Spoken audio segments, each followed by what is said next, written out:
ինչը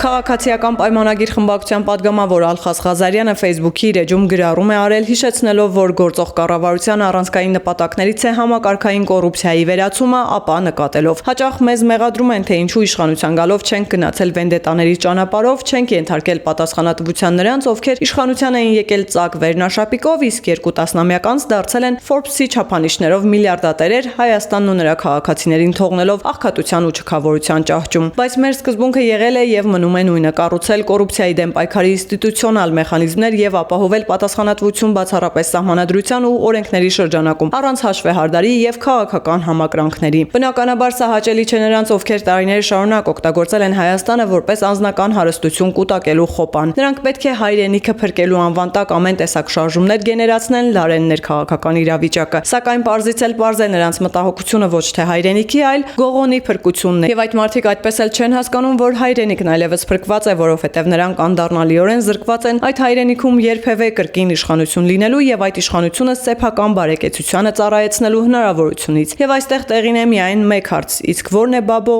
նրանց հայրենիքը։ ու այսօր էլ այդ